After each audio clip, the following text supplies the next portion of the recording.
Hi everyone, it's Anita here from Beef It Up Australia. I hope you're all well. Welcome to another What's Your Beef conversation. Today I'm sitting in the absolutely beautiful, majestic Shamrock Hotel in the most beautiful town in Victoria. I'm allowed to say that because I'm a Bendigonian. So I'm in the heart of Bendigo with Ray, who is the owner of the Shamrock Hotel. How are you, Ray? I'm very good, thank you. That's good. Now, I don't have my gadget girl with me today, so you're not going to be hearing from Kendall, but we do have some other conversations coming up in the next couple of weeks, which I know that you guys will be absolutely loving. Now, you may wonder why I'm sitting in the Shamrock Hotel in Victoria's largest regional centre when we are all about supporting small towns in rural Australia. Well, it's very, very simple. I'm sitting next to a man who is a complete visionary. Ray has actually pulled together 30-odd fellow publicans in the city of Greater Bendigo, and they've all come together with a message. Ray, what is that message? Well, what we've done is we've seen the really disaster we're all suffering with the COVID pandemic and the restriction of trade that has resulted because of this, really meaning that publicans are struggling, and we're all struggling, large and small. And we just saw a need that we've got to get ourselves together and be united in our approach to local council and to government, particularly the state government. And myself and one other guy decided that we'd pull all the publicans together and have a meeting and see if we can get a special consideration for hotels in provincial Victoria, not from the city, hotels which are not experiencing the same problems that the major city area was, with the number of cases, active cases of COVID-19. And so we presented, we got the publicans together. We had 30 odd come together in a group. It was a wonderful meeting. For one reason that made it even better was that we'd actually got the people together. That's a good feat in itself. Yeah. And everyone was doing it on their own. Mm-hmm. And while some people are members of the Australian Hotels Association, there were quite a few that weren't. And we just felt it was good to get them all together. And we got the majority of people to come to this meeting. So they all got a voice. They all spoke about their problems. We decided to try and get the government to consider provincial hotels with giving us more leniency in terms of the strict restrictions with the lockdown rules. So we'll just peel it back for anybody that is listening to this outside of Victoria, because every state is handling this different, even though we do have our cabinet which meets headed by our Prime Minister. Every state is responsible for the way that they actually deal with things. So if you're not in Victoria and you haven't had the news on, if you haven't noticed, we're actually in a little bit of a pickle. Now, that little bit of a pickle is that the hotspots are all metropolitan, not in regional Victoria. Now, the rule for Victoria is you're allowed to have 20 people in a dining room or in a vicinity with the 4-metre rule, whereas New South Wales is a little bit different. I have no doubt that it can change overnight if the numbers go up. And our situation in Victoria can quite easily change if the numbers continue to go up, which, fingers crossed, it won't.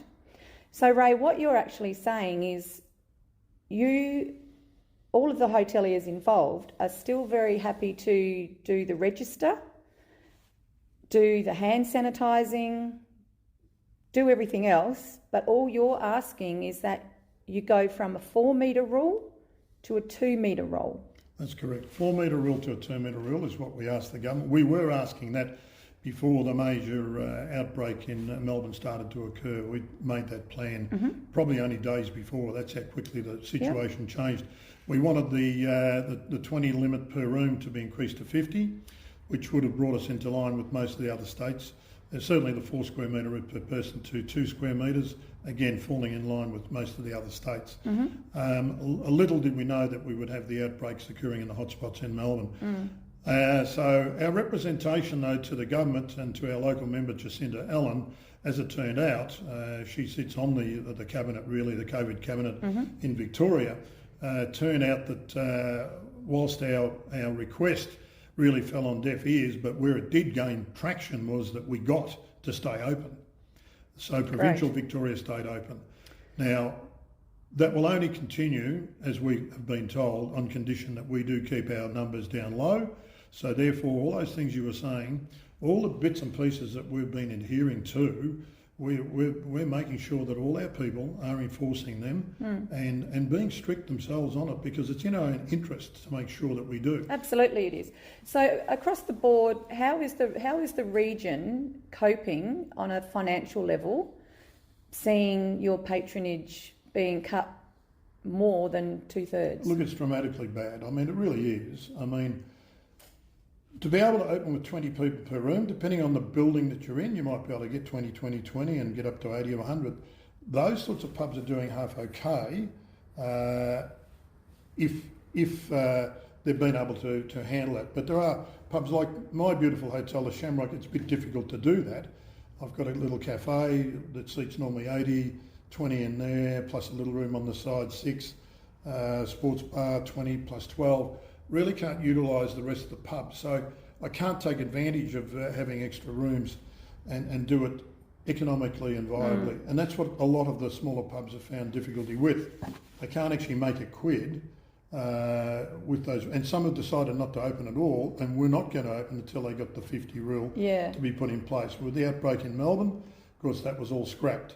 But we were at least allowed to stay open. Yeah. But it's a line ball. Whether you can make any money out of it at all, but it is better than nothing.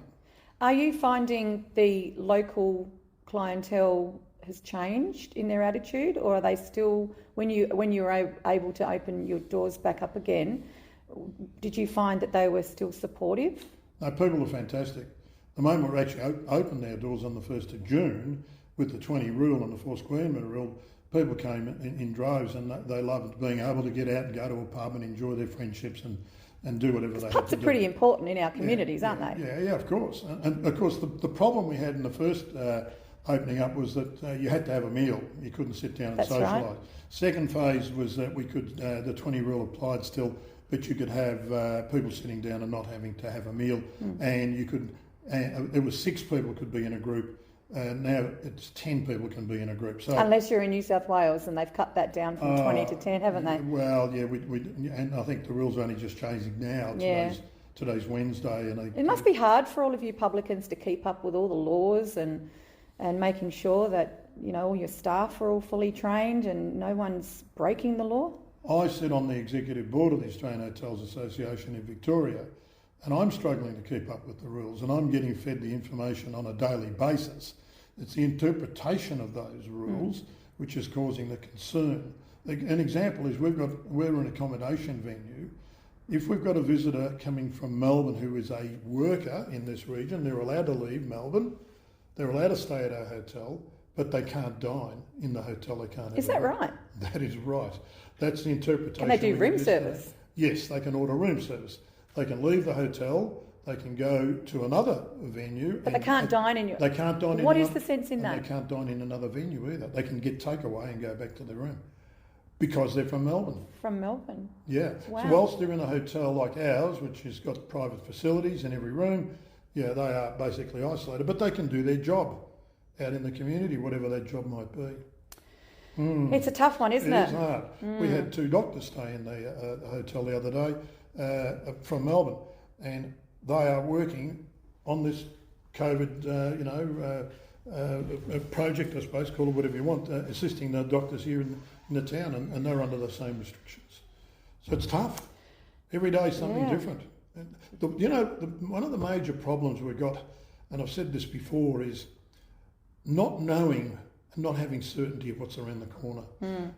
When we get a major drama and we have to deal with that major drama, and we know what that is, we'll put in place everything we know, with our own mind, our own resources to handle it. But because it changes on a daily basis, The uncertainty. that's the problem we're all having. Us as operators, our staff, today they're on, tomorrow they're not. Ordering food, next day, what are you going to do with it? The uncertainty that's what's causing the angst for everyone. Look, having said all that, we understand the seriousness of this virus. There's no doubt about that. But what we honestly as a group think that it's got to be managed. And it's got to be managed in the best way possible, but not completely shut the whole world down. That's the difficulty, how to work it. Yeah, We know that. Yeah, and what we're seeing right across rural Australia is they're being treated just like the metropolitan and city areas. And the landscape is totally different. It is absolutely different. And so, the call to have a change and just look at case by case. Just because one postcode in the city is doing something doesn't mean to say a postcode out in a rural community is doing the same.